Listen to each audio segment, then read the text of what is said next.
हमारे देश में और दुनिया में पूंजी का राज है। पूंजी का राज है। सब लोग निजी हित के पीछे भाग रहे हैं। एक भिखारी है, वो भी निजी हित के लिए भाग रहा है। एक हेल्पर है, वो भी निजी हित के लिए भाग रहा है। और एक अडानी अंबानी है, वो भी निजी हित के लिए भाग रहा है। तो मानसिकता 99% लोगों की लगभग समान है। एक भिखारी है, वो भी पूंजीपति बनना चाहता है। एक मजदूर है, वो भी पूंजीपति बनना चाहता है। लेकिन पूंजीपति कितने बन पाते हैं? वही ऊपर के 1-2%। तो कहने का मतलब यही है कि ये जो लूट का तंत्र है, इसके खिलाफ संघर्ष करने की मानसिकता मजदूरों में भी गायब है। और इसके खिलाफ संघर्ष करना को मतलब मजदूरों के चेहरे देखते हैं, कई बार हम प्रचार करते हैं तो ऐसा फील होता है कि जैसे मजदूरों को लग रहा है यार ये तो वाहियात खड़े हुए हैं, है ना। तो लोगों के अंदर अपने हक अधिकारों के लिए लड़ने का जो एक सोच, एक समझदारी, वो इनदारद है। लोग सोचते हैं कि जैसे तैसे सरकार कभी ना कभी तो हमारा भला करेगी, कभी तनख्वाह बढ़ाएगी, है ना। अब की बार मोदी को बना दिया, ये नहीं कर रहा है तो राहुल गांधी को ले आएंगे, राहुल गांधी नहीं कर रहा है तो केजरीवाल को ले आएंगे। कोई किसी का सोचता है, कोई किसी अपनी जाति के नेता का सोचता है, कोई धर्म के नेता का सोचता है ना। वो राजनीति का अर्थ ही नहीं पता है। देश की 90% से ऊपर जनता को ये नहीं पता है कि ये जो राज हो रहा है, ये तुम्हारे ऊपर ही राज हो रहा है। तुम्हें गुलाम रख के, तुम्हें कम संसाधनों में काम करवा के, तुम्हें 4 रोटी की जगह 2 रोटी दे के, और तभी ये ऊपर के 1-2%, 10% लोग राज कर पा रहे हैं।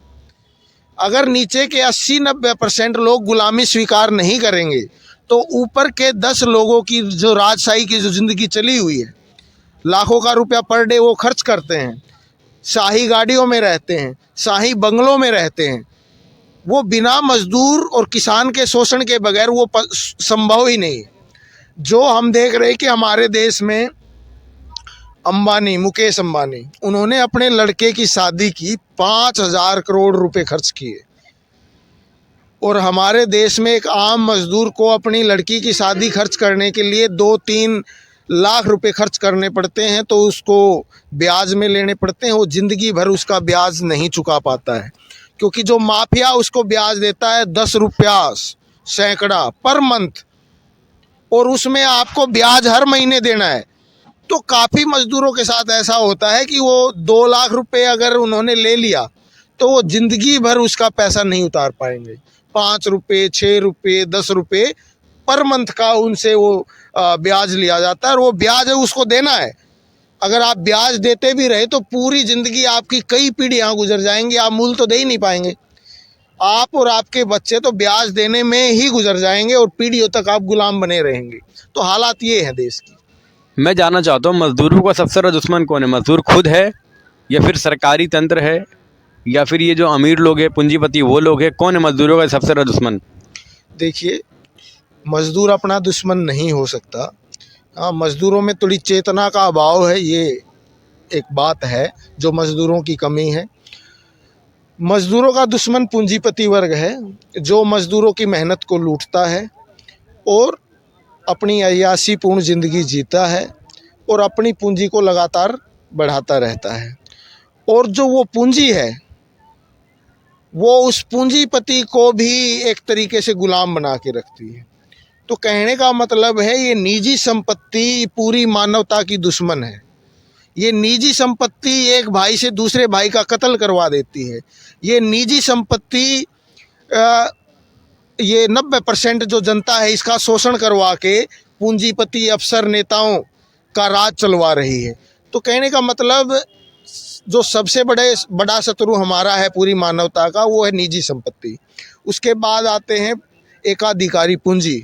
जो देश दुनिया की एकाधिकारी पूंजी है, वो दूसरे नंबर पर हमारी पूंजीपति हैं, वो हमारे दुश्मन हैं।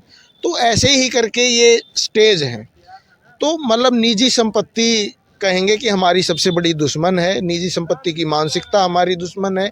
निजी हित की मानसिकता, एक मजदूर भी निजी हित से ग्रसित होता है, जिसके कारण ना तो वो संघर्ष कर पाता है। कोई उसको सच बात बताएगा तो मेरे को क्या लेना, मेरे को क्या मिलेगा इससे। तो वो कहने का मतलब सच बात को भी नकार देता है। वो दारू पी के संतुष्ट हो जाता है, वो अपने परिवार का गुजारा चला के संतुष्ट हो जाता है। लेकिन जैसे दो वर्ग हैं, पूंजीपति और मजदूर वर्ग। पूंजीपति का काम है मजदूरों का शोषण करना और मजदूरों का खून निचोड़ के अपनी तिजोरियां भरना। ये पूंजीपति का काम मानिए, धर्म मानिए। लेकिन मजदूर का काम है कि जो पूंजीपति उसका खून निचोड़ रहा है, उसका शोषण कर रहा है ना, उसका जबड़ा पकड़ के उसका जबड़ा फाड़ना।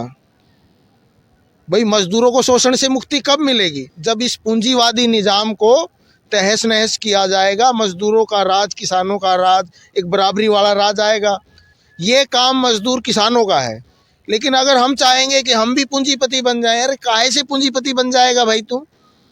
तो यही है मजदूर का जो अपना धर्म है, संघर्ष करना, अपने और अपने आने वाली पीढ़ी और अपने वर्ग के लिए संघर्ष करना और आज़ादी के लिए संघर्ष करना। वो काम मजदूर अभी नहीं कर पा रहा है, क्योंकि मजदूर के अंदर वर्गीय चेतना नहीं है और प्रचार तंत्र है।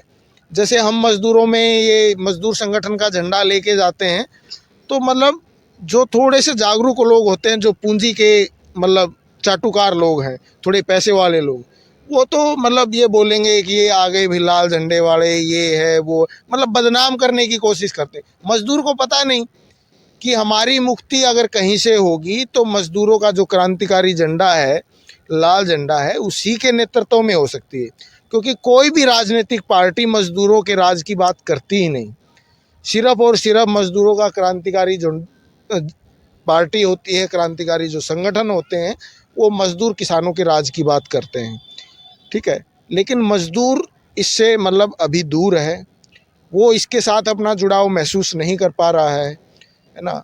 और हो सकता है थोड़ा टाइम लग सकता है। जिस दिन मजदूर के पास कोई चारा नहीं रहेगा और वो भूखा मरेगा, या उस दिन जिस दिन उसके अंदर चेतना आएगी, वर्गीय चेतना आएगी, जिस दिन वो मजदूर संगठन के कार्यक्रमों में थोड़ा थोड़ा टाइम देना शुरू कर देगा, उस दिन से आप देखेंगे कि उसके जीवन में एक नया इंसान पैदा हो गया। मरना हर किसी को है, ठीक है। आदमी गुलामी करते हुए भी मरता ही है, और गुलामी करता है वो आदमी 40-50 साल मुश्किल से पकड़ पाता है। लेकिन अगर आदमी बहादुरी से अपने हक के लिए लड़े, है ना, हो सकता है उसकी भी पहले मौत हो जाए, संघर्षों में हो जाए, लेकिन हो सकता है वो ज़्यादा जिए, हो सकता है उसकी आने वाली पीढ़ियां आज़ादी का जीवन जिएं और कोई गुलामी ना हो। आज मजदूर डर के अपने जीवन को जिंदा रखने के लिए वो गुलामी झेल रहा है। बहुत बहुत धन्यवाद आपका। आपने बहुत सरल तरीके से और आसान भाषा में जो मज़दूरों को एक संदेश देने की कोशिश की है। आपने ये सोचना चाहिए उन मज़दूरों को जो अपनी कमाई कहीं ना कहीं एक ठेकेदार को या फैक्ट्री मालिकों को जो महीने का 3 लाख रुपए या 4 लाख रुपए का काम करके दे रहे हैं, चाहे वो लिमिटेड कंपनी में काम कर रहे हैं, चाहे वो छोटे उद्योग में काम कर रहे हैं, कहीं भी काम कर रहे हैं, लेकिन उनको समझना पड़ेगा, उनको सोचना चाहिए कि आपके हक़ के लिए अगर कोई भी व्यक्ति आता है तो आप उनसे जानें और समझे वो चीज़ ये कैसे बेहतर हो सकता है या फिर ये चीज़ें कैसे बेहतर हो सकती है। लेकिन मेन स्ट्रीम जो मीडिया है, चाहे वो कोई भी चैनल हो गया, वो मज़दूरों के हित के बारे में बिल्कुल बात नहीं करना चाहते। वो पूरी तरीके से पूंजीपतियों के लिए काम करते हैं, या फिर जो भी सरकारी तंत्र है वो कहने के पूरी तरीके से पूंजीपतियों के लिए काम करता है, अमीरों के लिए काम करते हैं। गरीबों की कोई सुनने वाला नहीं है। आज़ादी के 75 साल 70 साल हो चुके हैं, उसके बावजूद ये हालात है। तो हमारा आप सभी दर्शकों से यही संदेश है और निवेदन है कि हमारे इस चैनल को इसी तरीके से आप सब्सक्राइब, लाइक, शेयर करते रहिए, और आपके लिए इसी तरीके से हम जो गरीबों की खबर है, जो सच्ची चीज़ें हैं, वो आपके लिए हम लाते रहेंगे। जय हिंद, जय भारत।